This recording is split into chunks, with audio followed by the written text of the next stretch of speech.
November ಬಂತು ಅಂತ ಅಂದ್ರೆ ಎಲ್ಲಾ ಕಡೆ ಕನ್ನಡದ ಹಬ್ಬ ಮುಳುಗಿರುತ್ತೆ. ಆದ್ರೆ ಕನ್ನಡ ಎಲ್ಲಿಂದ ಬಂತು ಅಂತ ಕೇಳಿದ್ರೆ ಕರ್ನಾಟಕ ಅಂತ ಹೇಳ್ತೀವಿ ಹೊರತು ಹೇಗೆ ಶುರುವಾಯ್ತು, ನಮ್ಮ ಕನ್ನಡದ ಸ್ವಲ್ಪ ಇತಿಹಾಸವನ್ನ ನೋಡೋಣ ಅಂತ ಕೇಳಕ್ ಹೋದ್ರೆ ಸಾಕಷ್ಟು ಪ್ರಶ್ನೆಗಳು ಮೂಡುತ್ತೆ. ಸೊ ಹಾಗಾಗಿ ಆ ಒಂದು ಎಲ್ಲ ಪ್ರಶ್ನೆಗಳನ್ನ ನಾನು ಇವತ್ತು ನಮ್ಮ ಅತಿಥಿಯೊಂದಿಗೆ ಕೇಳಬೇಕು ಅಂತ ನಾನ್ ಬಂದಿರೋದು. ಅವರೇ ಡಾಕ್ಟರ್ ಭೈರಪ್ಪ ಸರ್. ಸರ್, ಕಾರ್ಯಕ್ರಮಕ್ಕೆ ಆತ್ಮೀಯವಾದ ಸ್ವಾಗತ. ಕನ್ನಡ ಎಲ್ಲಿಂದ ಬಂತು ಅಂದ ತಕ್ಷಣ ನಾವು ಹೆಮ್ಮೆಯಿಂದ ಹೇಳ್ತೀವಿ, ಮುಂಚೆ ಮೈಸೂರು ಸಂಸ್ಥಾನ ಆಗಿತ್ತು, ನಮ್ಮ ಮೈಸೂರಿಂದ ಕನ್ನಡ ಅನ್ನೋದು ಶುರುವಾಯ್ತು, ಕರ್ನಾಟಕ ಅಂದ್ರೆ ಕನ್ನಡ ಅಂತ. ಕನ್ನಡದ ಇತಿಹಾಸ ನೋಡೋದಾದ್ರೆ ಹೇಗೆ ಸರ್ ಕನ್ನಡ ಅಂತ ಬಂದಿದ್ದು? ನಮ್ಮ ಕನ್ನಡದ ಇತಿಹಾಸದ ಬಗ್ಗೆ ಹೇಳಿ ಸರ್. ಮೇಡಮ್, ಈಗ ಪ್ರಪಂಚದಲ್ಲಿ ಪ್ರತಿಯೊಂದು ವಿಷಯ, ವಸ್ತು, ಸಂಗತಿ, ಸ್ಥಳ, ಭಾಷೆ, ವ್ಯಕ್ತಿ ಪ್ರತಿಯೊಬ್ಬರಿಗೂ ಒಂದು ಹಿನ್ನೆಲೆ ಅನ್ನೋದು ಇರ್ತದೆ. ಹಿನ್ನೆಲೆ ಇಲ್ಲದೆ ಯಾವುದು ಮುನ್ನೆಲೆ ಬರೋದಕ್ಕೆ ಸಾಧ್ಯನೇ ಇಲ್ಲ. ಸೊ ಹಾಗೆ ಕನ್ನಡಕ್ಕೂ ಸಹ ಆ ತರದ ಒಂದು ಶ್ರೀಮಂತವಾಗಿರುವಂತಹ ಒಂದು ಚರಿತ್ರೆ ಇದೆ. ಅದನ್ನ ಭಾಷೆ ಹಿನ್ನೆಲೆಯಲ್ಲೂ ನೋಡ್ಬೋದು, ಅದನ್ನ ಒಂದು ರಾಜ್ಯವಾಗಿ ಉದಯವಾದ ಹಿನ್ನೆಲೆಯಲ್ಲಿ ನೋಡ್ಬೋದು, ಅಥವಾ ಕನ್ನಡ ಭೂಮಿ ರೂಪುಗೊಂಡ ಹಿನ್ನೆಲೆಯಾದ ನೋಡ್ಬೋದು. ಕನ್ನಡಿಗರು ಕನ್ನಡದ ಒಂದು ಅಸ್ಮಿತೆಯನ್ನ ಇಟ್ಕೊಂಡು ಪ್ರತ್ಯೇಕವಾದ ರಾಜ್ಯ ಆದಂತ ಬಗೆಯಲ್ಲೂ ನೋಡ್ಬೋದು. ಮತ್ತು ಕನ್ನಡ ಸಾಹಿತ್ಯವಾಗಿ ರೂಪುಗೊಂಡು, ಭಾಷೆ ಸಾಹಿತ್ಯವಾಗಿ ರೂಪುಗೊಂಡ ರೀತಿನಲ್ಲೂ ಅದಕ್ಕೊಂದು ದೊಡ್ಡ ಚರಿತ್ರೆ ಇರ್ತಕ್ಕಂಥದನ್ನ ಗಮನಿಸಬಹುದು.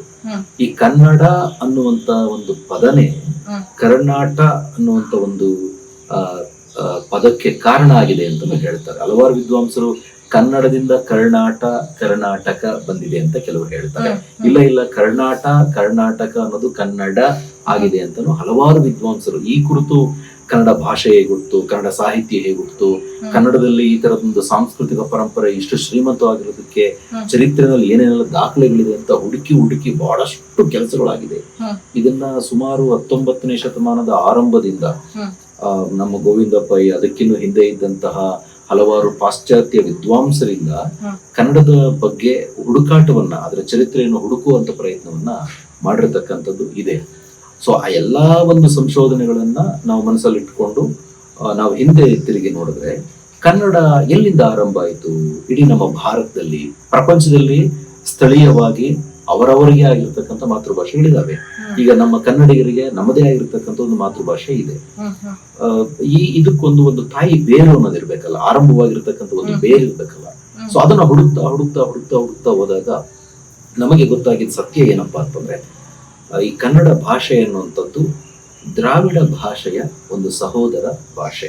ದ್ರಾವಿಡ ಭಾಷೆಗಳಲ್ಲಿ ಬಹುಮುಖ್ಯವಾಗಿ ನಾವು ಕನ್ನಡ, ತೆಲುಗು, ತಮಿಳು, ಮಲಯಾಳಂ ಈ 4 ಭಾಷೆಗಳು ದ್ರಾವಿಡ ಭಾಷೆಗಳು ಅಂತ ಪ್ರಮುಖವಾಗಿ ಕರಿತೀವಿ. ಅದರಲ್ಲಿ ಒಂದು ಸೋದರ ಭಾಷೆ ಕನ್ನಡ. ತೆಲುಗಿಗೆ, ತಮಿಳಿಗೆ, ಮಲಯಾಳಂಗೆ ಹೇಗೆ ತನ್ನದೇ ಆಗಿರತಕ್ಕಂಥ ಒಂದು ಚರಿತ್ರೆ ಇದೆಯೋ, ಅದು ಭಾಷೆ ಆಗಿರ್ಬೋದು, ಸಾಹಿತ್ಯ ಆಗಿರ್ಬೋದು, ಸಂಸ್ಕೃತಿ ಆಗಿರ್ಬೋದು, ಅದೇ ರೀತಿಯ ಭಾಷಿಕ ಚರಿತ್ರೆ, ಸಾಹಿತ್ಯಿಕ ಚರಿತ್ರೆ, ಸಾಂಸ್ಕೃತಿಕ ಚರಿತ್ರೆ ಕನ್ನಡಕ್ಕೂ ಇದೆ. ಕನ್ನಡ ಕ್ರಿಸ್ತ ಪೂರ್ವ ಸಾವಿರಾರು ವರ್ಷಗಳ ಹಿಂದೆಯಿಂದನೂ ಇದೆ ಅಂತ ಹುಡುಕಾಟ ಮಾಡಿದ್ದಾರೆ ನಮ್ಮ ವಿದ್ವಾಂಸರು. ಈಗ ನೀವು ಕೇಳೇ ಇರ್ತೀರಾ, ಹರಪ್ಪ ಮತ್ತು ಮೊಹೆಂಜೊದಾರೋ ನಾಗರಿಕತೆ, ಸಿಂಧೂ ನಾಗರಿಕತೆ, ಸಿಂಧೂ ಬಯಲಿನ ನಾಗರಿಕತೆ ಅಂತೆಲ್ಲ ಕೇಳಿರ್ತೀರ. ಆ ನಾಗರಿಕತೆಯಲ್ಲಿ ಸಿಕ್ಕಿರುವಂತ ಕೆಲವು ಲಿಪಿಗಳಲ್ಲಿ, ಕೆಲವು ನಾಣ್ಯಗಳಲ್ಲಿ, ಆಮೇಲೆ ಅಲ್ಲಿ ಸಿಕ್ಕಿರ್ತಕ್ಕಂಥ ಕೆಲವು ಆಭರಣಗಳಲ್ಲಿ ನಮಗೆ ಕನ್ನಡ ನಾಡಿನ ಕನೆಕ್ಟಿವಿಟಿ, ಸಂಬಂಧ ಇರೋದನ್ನ ಗುರುತಿಸ್ತಾರೆ. ಉದಾಹರಣೆಗೆ ಈಗ ನಮ್ಮ ಕರ್ನಾಟಕದಲ್ಲಿ ಚಾಲ್ತಿಗೆ ಬಂದಿರತಕ್ಕಂಥ ಚಿನ್ನದ ಬಳಕೆ ಇದೆಯಲ್ಲ, ಆ ಚಿನ್ನ ಇಲ್ಲಿಂದ ಹರಪ್ಪ ಮತ್ತು ಮೊಹೆಂಜೊದಾರಕ್ಕೆ ಹೋಗಿತ್ತು. ಅಲ್ಲಿ ಸಿಕ್ಕಿರ್ತಕ್ಕಂಥ ಚಿನ್ನ ಇಲ್ಲಿ ನಮ್ಮಲ್ಲಿ KGF ಆ ಮೂಲಗಳಲ್ಲಿ ಸಿಕ್ಕಿರ್ತಕ್ಕಂಥ ಚಿನ್ನ ಅಲ್ಲಿಗೆ ಹೇಗೆ ಹೋಯಿತು ಅಂತಂದ್ರೆ, ಅವತ್ತು ಕನ್ನಡ ನಾಡಿತ್ತು. ಅಂದ್ರೆ ಸಿಂಧೂ ಬಯಲು ನಾಗರಿಕತೆ, ಹರಪ್ಪ ನಾಗರಿಕತೆ ಎಷ್ಟು ವರ್ಷಗಳ ಹಿಂದೆ ಇತ್ತು ಅಂದ್ರೆ ಕ್ರಿಸ್ತ ಪೂರ್ವ 3000 ವರ್ಷಗಳ ಹಿಂದೆ ಅದು ಅಸ್ತಿತ್ವದಲ್ಲಿ ಇದ್ದಿತ್ತು. ನಮ್ಮ ಚರಿತ್ರೆ ಹೇಳುತ್ತೆ, ಆರ್ಕಿಯಾಲಜಿನೂ ಅದನ್ನ ಹೇಳ್ತೀವಿ, ಏನ್ಷಿಯಂಟ್ ಹಿಸ್ಟ್ರಿನೂ ಅದನ್ನ ಹೇಳ್ತದೆ. ಕ್ರಿಸ್ತ ಪೂರ್ವ 3000 ವರ್ಷಗಳ ಹಿಂದನೆ ಕನ್ನಡ ನಾಡಿತ್ತು, ಇಲ್ಲಿಂದ ಅಲ್ಲಿಗೆ ಹೋಗಿತ್ತು, ನಮ್ಮ ಚಿನ್ನ ಹೋಗಿತ್ತು, ನಮ್ಮ ಲಿಪಿ ಹೋಗಿತ್ತು ಅಂತ ಹೇಳ್ತಾರೆ. ಸೊ ಅದನ್ನ ಇನ್ನೂ ಹುಡುಕಾಟ ನಡೆಸ್ತಾನೆ ಇದ್ದಾರೆ.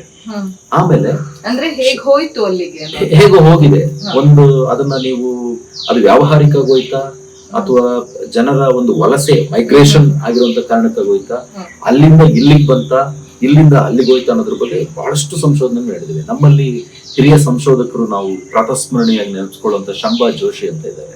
ಅವರು ಆ ಒಂದು ಆ ಬಹುಶಃ ಇರಬಹುದಾಗಿರುವ ಅಥವಾ ಅಲ್ಲಿ ಇದ್ರು ಅಂತ ಹೇಳುವ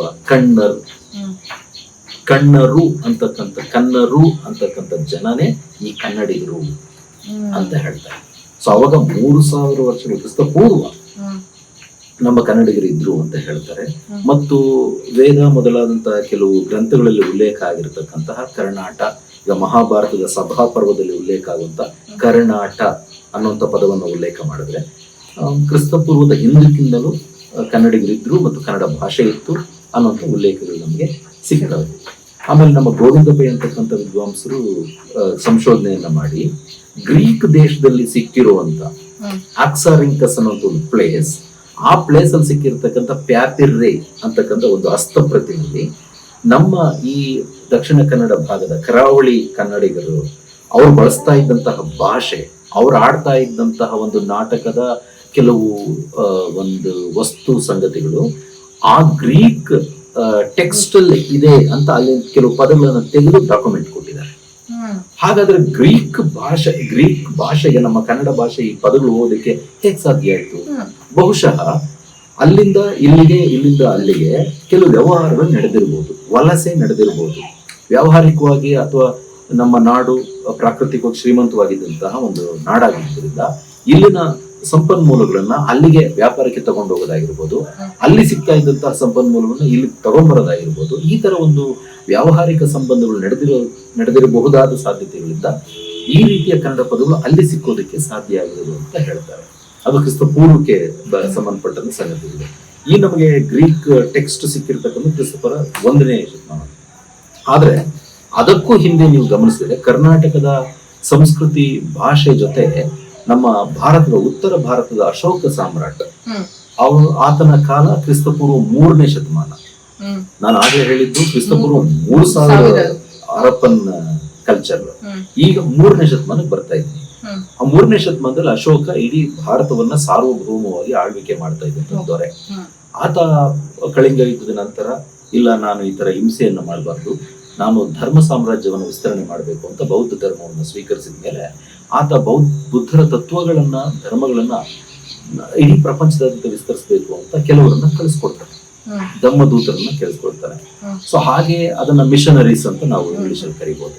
ಧಮ್ಮದೂತರನ್ನ ಅವರು ಧರ್ಮ ಪ್ರಚಾರಕರನ್ನು ಕಳಿಸ್ಕೊಡ್ತಾನೆ. ಹಾಗೆ ಕರ್ನಾಟಕಕ್ಕೆ ಮುಖ್ಯವಾಗಿ ಇಬ್ಬರನ್ನ ಕಳಿಸ್ಕೊಡ್ತಾರೆ. ಒಬ್ರು ರಕ್ಷಿತ ತೇರ ಅಂತ, ಆತ ಬನವಾಸಿಯ ಭಾಗದಲ್ಲಿ ಧರ್ಮ ಪ್ರಚಾರವನ್ನು ಮಾಡ್ತಾನೆ, ಕ್ರಿಸ್ತಪೂರ್ವ 3ನೇ ಶತಮಾನ. ಇನ್ನೊಬ್ಬ ಮಹಾದೇವ ತೇರ ಅಂತ, ಆತ ಈ ಮೈಸೂರು ಭಾಗಕ್ಕೆ ಬರ್ತಾನೆ. ಈಗ ಮೈಸೂರು ಉಲ್ಲೇಖ ಸಿಗುತ್ತೆ ನಮ್ಗೆ, ಮೈಸೂರು ಭಾಗ, ಅದನ್ನ ಮಹಿಷ ಮಂಡಲ ಅಂತ ಕರೀತಾರೆ. ಅವಾಗ ಮೈಸೂರು ಪದ ಇರ್ಲಿಲ್ಲ, ಮಹಿಷ ಮಂಡಲ ಅಂತ ಕರೀತಾರೆ. ಬನವಾಸಿ ಆ ಮಂಡಲಕ್ಕೆ ರಕ್ಷಿತ ತೇರ, ಅದು ಕನ್ನಡ ನಾಡಿನ ಒಂದು ಭಾಗನೇ. ಮಹಿಷ ಮಂಡಲ ಈ ಭಾಗ, ಅದು ಕರ್ನಾಟಕದ ಒಂದು ಭಾಗನೇ. ಅಶೋಕ ಆಳ್ವಿಕೆ ಮಾಡ್ತಾ ಇದ್ದಂತ ಕಾಲಕ್ಕೆ ಇದ್ದಂತಹ ಅವನ ಸಂಸ್ಥಾನಗಳು. ಸೊ ಅಲ್ಲಿಗೆ ಇವರಿಬ್ಬರನ್ನು ಕಳಿಸ್ಕೊಡ್ತಾನೆ. ಅವರು ಬಂದು ಇಲ್ಲಿನ ಜನರಿಗೆ ಧಮ್ಮ ಪ್ರಚಾರವನ್ನ ಮಾಡ್ತಾರೆ. ಧಮ್ಮ ಪ್ರಚಾರವನ್ನ ಮಾಡುವಾಗ ಮಾತಾಡ್ಲೇಬೇಕಲ್ಲ, ಹೇಳಲೇಬೇಕಲ್ಲ. ಆವಾಗ ನುಡಿಯಿತ್ತು ಅಂತ ಸಾಕ್ಷಿ ಸಿಗ್ತಾ, ಅಶೋಕನ ಕಾಲಕ್ಕೆ ಕನ್ನಡ ನುಡಿಯಿತ್ತು ಅಂತ.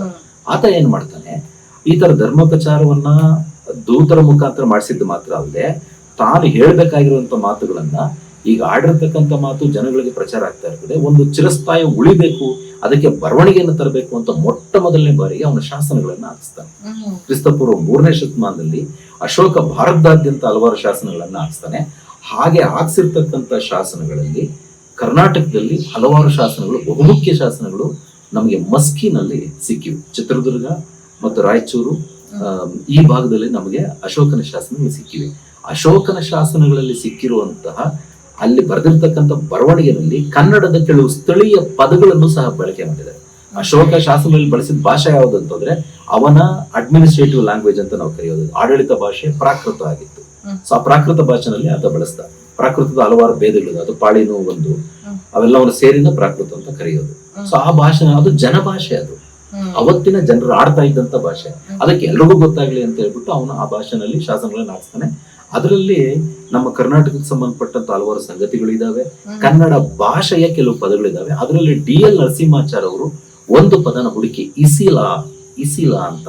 ಇಸಿಲಾ ಅಂದ್ರೆ ಕೋಟೆ ಅಂತ, ಮತ್ತು ಕೋಟೆಯಿಂದ ಆವೃತವಾಗಿರತಕ್ಕಂತ ಒಂದು ಪಟ್ಟಣ ಅಂತನೋ ಊರು ಅಂತನೋ ಅದರ ಅರ್ಥ ಬರುತ್ತೆ. ಇದು ಕನ್ನಡದ ಮೊಟ್ಟ ಮೊದಲು ನಮಗೆ ಸಾಕ್ಷ್ಯ ಸಿಕ್ಕಿರ್ತಕ್ಕಂಥ ಪದ. ಇದು ಕನ್ನಡ ತುಂಬಾ ಆ ಎಸಿಲ್ ಆ ಪದನ ಬಿಡಿಸಿ ಅವರು ಎಯಿಲ್, ಅದು ಮೂಲ ದ್ರಾವಿಡ ಪದ, ಅದು ಕನ್ನಡದಲ್ಲಿ ಹಾಗೆ ಉಳ್ಕೊಂಡಿದೆ. ಸೊ ಅದು ತುಂಬಾ ಪ್ರಾಚೀನವಾಗಿ ನಮಗೆ ಸಿಕ್ಕಿರ್ತಕ್ಕಂಥ ಪದ. ಇದು ಅತ್ಯಂತ ಪ್ರಾಚೀನವಾಗಿರ್ತಕ್ಕಂಥದ್ದು, ಅಶೋಕನ ಕಾಲಘಟ್ಟದ್ದು, ಕ್ರಿಸ್ತಪೂರ್ವ 3ನೇ ಶತಮಾನ ಆ ಪದ ಅಂತ ಹೇಳ್ತಾರೆ. ಅಲ್ಲಿ ಪ್ರಾಚೀನತೆ ಬಂತು. ಅಲ್ಲಿಂದ ಮುಂದಕ್ಕೆ ನೀವು ಬಂದ್ರೆ ಆಗ್ಲೇ ಹೇಳ್ದಂಗೆ ಗ್ರೀಕ್ ನಾಟಕದಲ್ಲಿ ಸಿಕ್ಕಂತ ಕನ್ನಡ ಪದಗಳು. ಅಲ್ಲಿಂದ ಒಂಚೂರು ಮುಂದಕ್ಕೆ ಬಂದ್ರೆ ನಮ್ಮಲ್ಲಿ ಹಾಲರಾಜ ಅಂತ ಒಬ್ಬ ಇದ್ದ, ಗಾಥಾ ಸಪ್ತಸತಿಹಿ ಅಂತ ಅವ್ನು ಬರೆದಿರೋ ಕೃತಿ. ಅದು ಪ್ರಾಕೃತ ಭಾಷೆ.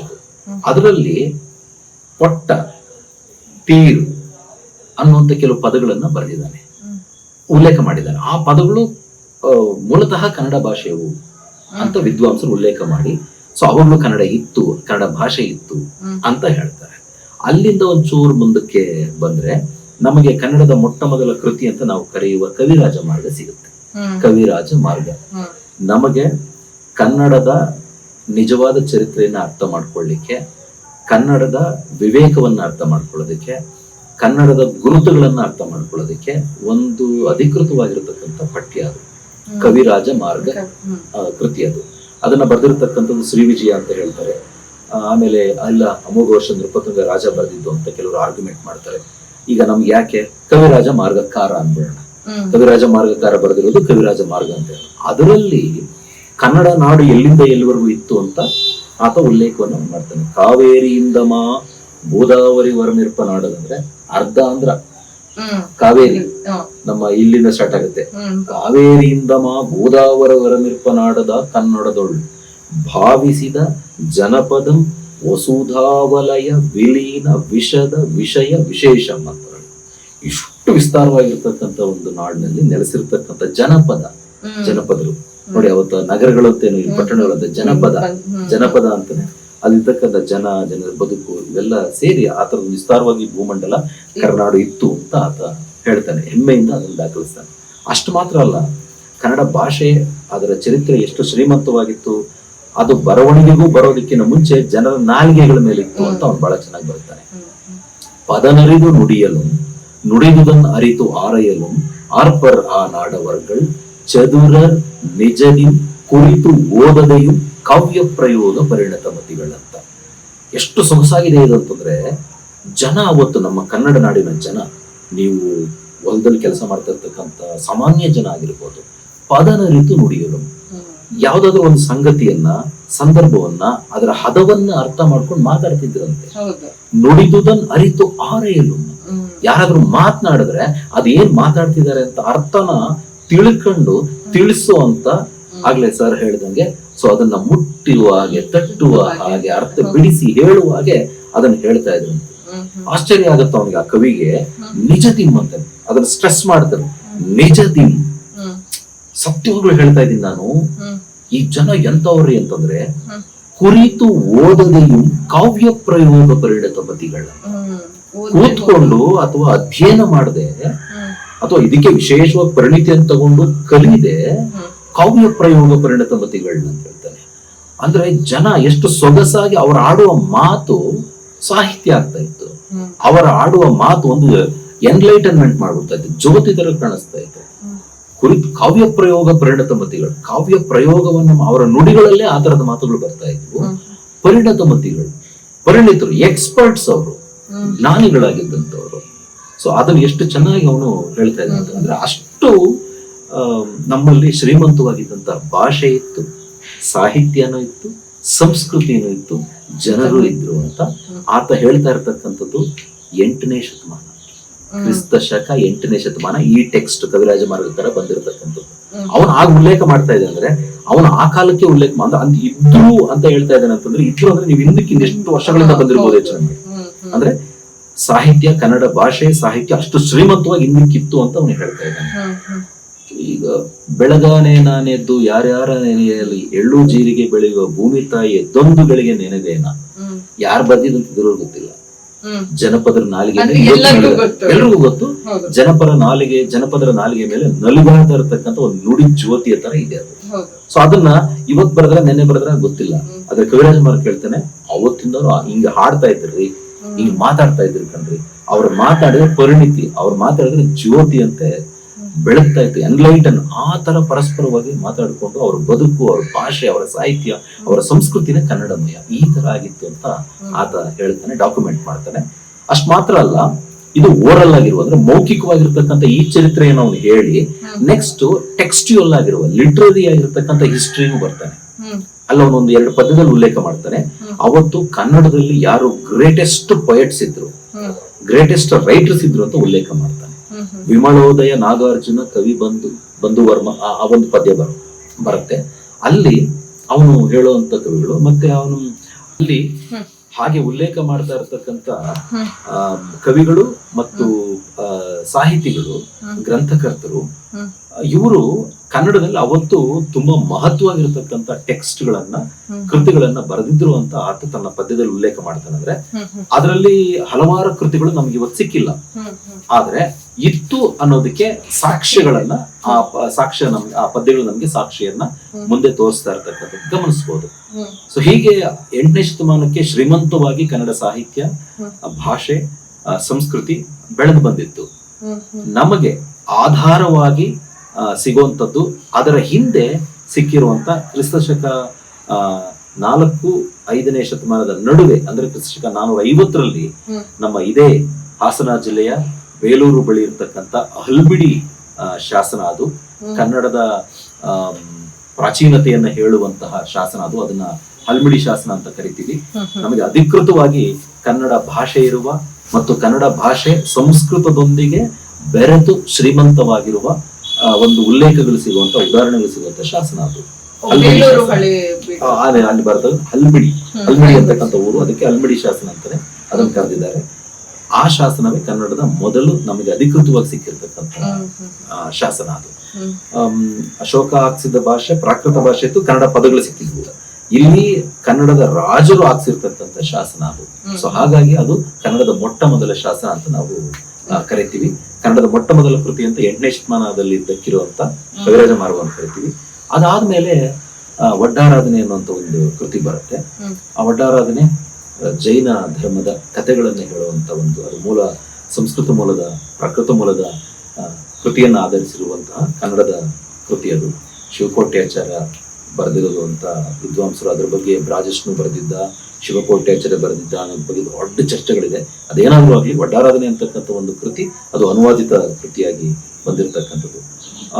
ಕನ್ನಡದ ಮೊಟ್ಟ ಮೊದಲ ಗದ್ಯ ಕೃತಿ ಅಂತ, ಅದು ಕಥೆಗಳು, ಅದಕ್ಕೆ ಗದ್ಯ ಕೃತಿ ಅಂತ ಕರೀತಾರೆ. ಅದು ಮೊಟ್ಟ ಮೊದಲ ಲಕ್ಷಣ ಗ್ರಂಥ ಅಂತ ಕರೀತಾರೆ, ಯಾವುದನ್ನೇ ಕವಿರಾಜ ಮಾರ್ಗ. ಅಂದ್ರೆ ಅದು ಕನ್ನಡದ ಕಾವ್ಯದ ಭಾಷೆಯ ಲಕ್ಷಣಗಳನ್ನ ಹೇಳುವಂಥದ್ದು. ಸೊ ಅದರಲ್ಲಿ ಚರಿತ್ರೆಯನ್ನ ಹೇಳಿದ ನಾವು. ಲಕ್ಷಣ ಹೇಳೋದಕ್ಕಿಂತ ಮುಂಚೆ ತನ್ನ ಇಡೀ ಕನ್ನಡ ನಾಡಿನ ಭಾಷೆಯ ಚರಿತ್ರೆಯನ್ನು ಹೇಳಿ ಲಕ್ಷಣ ಹೇಳಿದ್ದಾನೆ. ಅದು ಲಕ್ಷಣ ಗ್ರಂಥ ಅಂತ ಕರೀತಾರೆ, ಇದನ್ನು ಗದ್ಯ ಗ್ರಂಥ ಅಂತ ಕರೀತಾರೆ. ಇನ್ನು ಕನ್ನಡದ ಮೊಟ್ಟ ಮೊದಲ ಕವಿ ಅಂತ ಕರೆಸ್ಕೊಳ್ತಕ್ಕಂಥದ್ದು 9ನೇ ಶತಮಾನದ ಮಧ್ಯಭಾಗದಲ್ಲಿ ಕಾಣಿಸ್ಕೊಳ್ಳುವಂತಹ ಆದಿಕವಿ ಪಂಪ, ಮಹಾಕವಿ ಪಂಪ. ಇಲ್ಲಿಂದ ಅಧಿಕೃತವಾಗಿ ಕನ್ನಡ ಸಾಹಿತ್ಯದ ಗ್ರಂಥಗಳು ನಮಗೆ ಮುಂದಕ್ಕೆ ದೊಡ್ಡ ಶ್ರೀಮಂತವಾಗಿರ್ತಕ್ಕಂಥ ಭಾಷೆ, ಸಾಹಿತ್ಯ, ಚರಿತ್ರೆ ನಮಗೆ ಪಂಪನಿಂದ ಆರಂಭ ಆಗುತ್ತೆ. ಆತ ಒಂದು ದೊಡ್ಡ ಪಂಕ್ತಿಯನ್ನ ಹಾಕೊಡ್ತಾನೆ. ಏನಂತಂದ್ರೆ, ಒಂದು ಆಗಮಿಕ ಕಾವ್ಯ, ಇನ್ನೊಂದು ಧಾರ್ಮಿಕ ಲೌಕಿಕ ಕಾವ್ಯವನ್ನು ಬರೀತಾನೆ. ಆಗಮಿಕ ಕಾವ್ಯವಾಗಿ ಆದಿಪುರಾಣವನ್ನ ಬರೀತಾನೆ. ಲೌಕಿಕ ಕಾವ್ಯವಾಗಿ ಪಂಪ ಭಾರತ, ವಿಕ್ರಮಾರ್ಜುನ ವಿಜಯವನ್ನು ಬರೀತಾನೆ. ಅದು ಒಂದು ಟ್ರೆಂಡ್ ಅನ್ನೋ ರೀತಿಯಲ್ಲಿ ತದನಂತರ ಬಂದಂತಹ ಪೊನ್ನ, ರನ್ನ ಇವರೆಲ್ಲರೂ ಅದನ್ನ ಫಾಲೋ ಮಾಡ್ತಾರೆ. ಅದೇ ತರ ಒಂದು ಟ್ರೆಂಡ್ ಅನ್ನು ಕ್ರಿಯೇಟ್ ಮಾಡ್ತಾರೆ. ಈ ತರದ ಬೆಳೆದು ಕನ್ನಡ ಸಾಹಿತ್ಯ ಕುವೆಂಪು ಅವರವರಿಗೆ ಮತ್ತು ಇವತ್ತು ಬರೀತಾ ಇರತಕ್ಕಂಥ ಹೊಸ ತಲೆಮಾರಿನವರಿಗೆ ಕನ್ನಡ ತುಂಬಾ ಶ್ರೀಮಂತವಾಗಿ, ಕನ್ನಡ ಭಾಷೆ ಮತ್ತು ಸಾಹಿತ್ಯ ತುಂಬಾ ಶ್ರೀಮಂತವಾಗಿ ಬೆಳೆದು ಬಂದಿರತಕ್ಕಂಥದ್ದನ್ನ ನಾವು ಗಮನಿಸ್ಬೋದು. ಕನ್ನಡಕ್ಕೆ ಈ ತರ ಒಂದು ತುಂಬಾ ಪ್ರಾಚೀನತೆ ಇದೆ ಅಂತ ಗುರುತಿಸಿ 2008ರಲ್ಲಿ ನಮ್ಮ ಕನ್ನಡ ಭಾಷೆಗೆ ಶಾಸ್ತ್ರೀಯ ಸ್ಥಾನಮಾನ ಅಂತಕ್ಕಂಥದ್ದನ್ನ ಕೊಟ್ಟಿದ್ದಾರೆ. ಅದರ ಹಿಂದೆ ನಮ್ಮ ತಮಿಳು ಭಾಷೆಯವರು ನಮಗೆ 2000 ವರ್ಷಗಳ ಭಾಷೆ, ಸಾಹಿತ್ಯ, ಚರಿತ್ರೆ ಇದೆ ಅಂತ ಹೇಳಿ ಅವರು ಶಾಸ್ತ್ರೀಯ ಸ್ಥಾನಮಾನವನ್ನು ಪಡ್ಕೊಂಡ್ರು. ಅದಾದ್ಮೇಲೆ ನಮಗೂ ತಮಿಳಿನಷ್ಟೇ, ಯಾಕಂದ್ರೆ ತಮಿಳು ಸಹೋದರ ಭಾಷೆ ಅಲ್ವಾ, ಹೌದು. ಸೊ ಅದರಷ್ಟೇ ಶ್ರೀಮಂತವಾದ ಕ್ರಿಸ್ತಪೂರ್ವ 3000 ವರ್ಷಗಳಿಂದಲೂ ಸಾಕ್ಷ್ಯಗಳಿರುವಂತಹ ಇದೆ, ದಾಖಲಾತಿಗಳಿದಾವೆ. ಹಾಗಾಗಿ ನಮಗೂ ಶಾಸ್ತ್ರೀಯ ಸ್ಥಾನಮಾನ ಕೊಡಿ ಅಂತ ಹೇಳಿ 2008ರಲ್ಲಿ ಆ ಸ್ಥಾನಮಾನವನ್ನ ನಮ್ಮ ಕನ್ನಡ ಭಾಷೆ ಪಡ್ಕೊಂಡಿರ್ತಕ್ಕಂಥದ್ದು ಅದರ ಒಂದು ಶ್ರೀಮಂತವಾಗಿರ್ತಕ್ಕಂಥ ಚರಿತ್ರೆಗೆ ಸಾಕ್ಷಿ ಅಂತ ನಾವಾದ್ರೂ ಗಮನಿಸಬಹುದು. ಇತಿಹಾಸ 3000 ವರ್ಷಗಳ ಹಿಂದೆಯಿಂದ ಅದು ಒಂದು ರೀತಿಯಲ್ಲಿ ಹೆಮ್ಮೆ ಅಂತಾನೆ ಹೇಳ್ಬೋದು. ತುಂಬಾ ಸರಳವಾಗಿ ತಿಳಿಸ್ಕೊಟ್ರಿ ನಮ್ಮ ಕನ್ನಡ ಹುಟ್ಟಿದ್ ಹೇಗೆ, ಅದನ್ನ ಹೇಗೆ ನಾವು 3 ವರ್ಷ ಹಿಂದೆ ಕ್ರಿಸ್ತಪೂರ್ವ 3 ವರ್ಷಗಳಿಂದ ನಾವು ನಡ್ಸ್ಕೊಂತ ಬಂದಿದೀವಿ. ನಮಗ್ ಗೊತ್ತಿಲ್ದೋ ನಮಗೆ ಇತಿಹಾಸ ತುಂಬಾ ದೊಡ್ಡದಾಗಿದೆ, ಶ್ರೀಮಂತಿಕೆಯಿಂದ ಇದೆ. ಇವತ್ತಿನ ದಿನ ಕನ್ನಡ ಅಂತ ಹೇಳೋಕೆನೆ ಸ್ವಲ್ಪ ಹಿಂಜರಿತಾ ಇದೀವಿ. ಇವಾಗ ಈ ವರ್ಷಕ್ಕೆ 70 ವರ್ಷಗಳ ನಮ್ಮ ಕನ್ನಡ ರಾಜ್ಯೋತ್ಸವ ಸಂಭ್ರಮದಲ್ಲಿದ್ದೀವಿ. ಇವತ್ತಿನ ಈ ಕನ್ನಡ ಅನ್ನೋ ಒಂದು ವಿಷಯ ಇಟ್ಕೊಂಡು ಸುಮಾರು ಜನ ತುಂಬಾ ತರ ಮಾತಾಡ್ತಾ ಇದ್ದಾರೆ. ಸೊ ನೀವು ಒಬ್ಬ ಪ್ರೊಫೆಸರ್ ಆಗಿ ಏನ್ ಹೇಳ್ತೀರಾ ಸರ್? ಬಹಳ ಸಂತೋಷ. ನನಗೆ ಯಾವಾಗ್ಲೂ ಈ ಯಾವುದೇ ಒಂದು ಹಳೆ ಬೇರು, ನಮ್ಮ ಡಿ.ವಿ.ಜಿ ಅವರು ಹೇಳ್ತಿರ್ತಾರೆ, ಹಳೆ ಬೇರು ಹೊಸ ಚಿಗುರು ಕೂಡಿರಲು ಮರ ಸೊಬಗು ಅಂತ ಹೇಳ್ತಾರೆ. ನಾವು ಪರಂಪರೆಯನ್ನ ಬಿಟ್ಟು ಅಥವಾ ಬೇರನ್ನ ಬಿಟ್ಟು ಹೂವು ಅರಳೋದಕ್ಕೆ ಸಾಧ್ಯವೇ ಇಲ್ಲ. ನಮಗೆ ಪ್ರತಿಯೊಬ್ಬರಿಗೂ ನಾವು ಇಟ್ಕೊಂಡಿರ್ತಕ್ಕಂಥ ಹೆಸರಲ್ಲಿ ಹಿನ್ನೆಲೆನೂ ದೊಡ್ಡ ಪರಂಪರೆ ಇದೆ, ಒಂದು ಬಹುದೊಡ್ಡ ಆಶಯ ಇದೆ. ಯಾಕೆ ಹೆಸರುಗಳಿರುವಾಗಲೂ ಒಂದು ಪ್ರಕೃತಿ ಹೆಸರನ್ನ ಇಡಬಹುದು ಅಥವಾ ಒಂದು ದೇವರನ್ನ ಹೆಸರು ಇಡಬಹುದು. ಯಾಕೆ ಇಡ್ತಾರೆ ಅಂತಂದ್ರೆ ನಮ್ಗೆ ಆ ತರದೊಂದು ಶ್ರದ್ಧೆ ಇದೆ, ಪರಂಪರೆ ಇದೆ, ಅದನ್ನ ನಾವು ಫಾಲೋ ಮಾಡ್ತಾ ಇದೀವಿ, ಅದನ್ನ ಜೀವಂತವಾಗಿ ಇಡ್ತಾ ಇದೀವಿ ಅನ್ನೋದಕ್ಕೆ ಸಾಕ್ಷಿ ಅದು. ಸೊ ಹಾಗೆ ಕನ್ನಡ ಇವತ್ತು ತುಂಬಾ ಸಾವಿರಾರು ವರ್ಷಗಳಿಂದ ಅದು ಬೇರಿನ ರೂಪದಲ್ಲಿ ಅದು ಬೆಳೆದು ನಿಂತು ಇವತ್ತು ನಾವು ಅದು ಹೂವಾಗಿ ಹರಳಿರುವುದಕ್ಕೆ ಇವತ್ತು ಸಮೃದ್ಧವಾಗಿ ಕರ್ನಾಟಕ ಬೆಳೆದಿರತಕ್ಕಂಥದ್ದನ್ನು ನಾವು ಗಮನಿಸಬಹುದು. ಕನ್ನಡ ಇವತ್ತು ಪ್ರಪಂಚದಾದ್ಯಂತ ಹಲವಾರು ಭಾಷೆಗಳಿಗೆ ಅನುವಾದ ಆಗ್ತಾ ಇದೆ. ಕನ್ನಡದ ಹಲವಾರು ಪಠ್ಯಗಳು, ಅವು ಕ್ಲಾಸಿಕಲ್ ಟೆಕ್ಸ್ಟ್ಗಳು ಅಂದ್ರೆ ಶಾಸ್ತ್ರೀಯ ಪಠ್ಯಗಳು ಇವತ್ತು ಪ್ರಪಂಚದ ಬೇರೆ ಬೇರೆ ಭಾಷೆಗಳಿಗೆ ಅನುವಾದ ಆಗ್ತಾ ಇದೆ ಮತ್ತು ಪ್ರಪಂಚದ ಬೇರೆ ಬೇರೆ ಭಾಷೆಯ ಪಠ್ಯಗಳು ನಮ್ಮ ಕನ್ನಡಕ್ಕೂ ಬರ್ತಾ ಇದೆ. ಸೊ ಹೀಗಾಗಿ ಕನ್ನಡ ವಿಶ್ವಕ್ಕೆ ಹೋಗ್ತಾ ಇದೆ, ವಿಶ್ವ ಕನ್ನಡಕ್ಕೂ ಬರ್ತಾ ಇದೆ. ಸೊ ವಿಶ್ವ ಕನ್ನಡ ಇವತ್ತು ಅರಳುತ್ತಾ ಇದೆ. ಕನ್ನಡ ರಾಜ್ಯೋತ್ಸವ ಸಂದರ್ಭದಲ್ಲಿ ಈ ವಿಶ್ವ ಕನ್ನಡವನ್ನ ಒಂದು ಸ್ಮರಿಸೋದೇ ಒಂದು ರೋಮಾಂಚನಕಾರಿಯಾಗಿರ್ತಕ್ಕಂಥ ಸಂದರ್ಭ ಅಂತ ನಾನದು ಭಾವಿಸ್ತೀನಿ. ಕನ್ನಡದ ಇತಿಹಾಸದ ಬಗ್ಗೆ ತಿಳಿಸ್ಕೊಟ್ಟಿದ್ದಕ್ಕೆ, ನನ್ನ ಕೃತಿಗ ಕುಟೀರ ಯೂಟ್ಯೂಬ್ ಚಾನಲ್ಗೆ ಬಂದಿದ್ದಕ್ಕೆ ಧನ್ಯವಾದಗಳು ಸರ್. ಧನ್ಯವಾದಗಳು. ತಮಗೂ ಅವಕಾಶಕ್ಕಾಗಿ ಧನ್ಯವಾದಗಳು. ನಿಮ್ಮ ಬಿಡುವಿನ ಸಮಯದಲ್ಲಿ ನಮ್ಮ ಕನ್ನಡದ ಇತಿಹಾಸವನ್ನ ತಿಳಿಯುವಂತಹ ಪ್ರಯತ್ನ ಪಟ್ಟ ನಿಮ್ಮೆಲ್ಲರಿಗೂ ಮತ್ತೊಮ್ಮೆ ಕನ್ನಡ ರಾಜ್ಯೋತ್ಸವದ ಹಾರ್ದಿಕ ಶುಭಾಶಯಗಳನ್ನ ತಿಳಿಸ್ತಾ ಮತ್ತೊಮ್ಮೆ ಮತ್ತೊಂದು ವಿಡಿಯೋ ಒಂದಿಗೆ ನಿಮ್ಮ ಮುಂದೆ ಬರ್ತೀನಿ. ಅಂತಿಲ್ ದೆನ್, ನಮಸ್ಕಾರ.